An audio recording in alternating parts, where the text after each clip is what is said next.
bonheur est à côté. Le bonheur est en dehors de toutes ces recherches de gloire, d'argent, d'honneur. Le bonheur est tout à fait à part.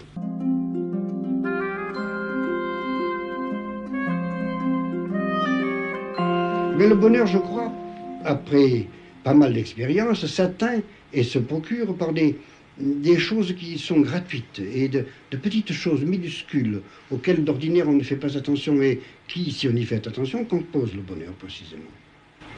Quel genre de choses? Je ne saurais pas en dresser le catalogue, mais elles sont minuscules et nombreuses dans une journée. Par exemple, goûter le plaisir de voir passer une averse, un vent, le bruit d'un vent particulier dans les arbres, une fleur qu'on aura respirée, un oiseau qui aura tapé à la fenêtre et vous aura chanté, une visite de quelqu'un qui vous aura intéressé par sa conversation. Tout dans la journée, une plume qui marche bien, un travail qui fonctionne très bien huilé, une feuille de papier qui glisse bien, tout ça fait partie du bonheur. Le plaisir de soi-même qui fonctionne comme on le souhaite. Oui, aussi, ça, bien sûr, bien sûr. Son fonctionnement. Il n'y a qu'une chose qui est très grave, très embêtante et qui me paraît absurde, que je ne comprends pas.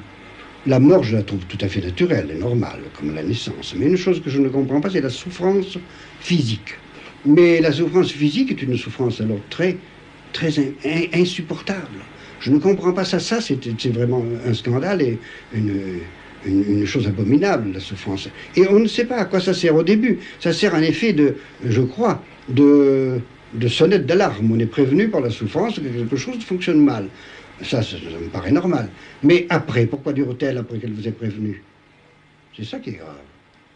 La mort et le reste n'a pas beaucoup d'importance. La souffrance La physique, mort, c'est normal. Oui, la mort, c'est tout à fait normal. Même s'il n'existait pas, ce serait terrible. Imaginez que nous soyons obligés, vous et moi, de faire ce que nous faisons là dans l'éternité. L'éternité, vous vous rendez compte, c'est terrible. Épouvantable.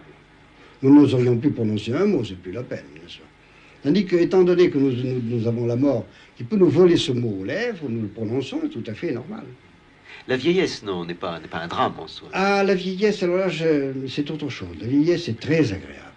Je ne voudrais pas retourner en arrière, et je crois que même je ne voudrais pas retourner dans ma jeunesse. Ah non, même pas dans ma jeunesse. Je trouve que la vieillesse est beaucoup plus intéressante que la jeunesse. Les jeunes n'attendent pas. Ils se précipitent sur les choses et ils les dévorent. Ils ne les goûtent pas, ils les dévorent, ils les avalent. Sans prendre la moitié, le quart, la millième partie du plaisir que moi je prendrais pour la millième partie de ce qu'ils avalent. Une simple petite bouchée de ce qu'ils avalent en gros me suffit pour des jours et des jours de jouissance et de volupté.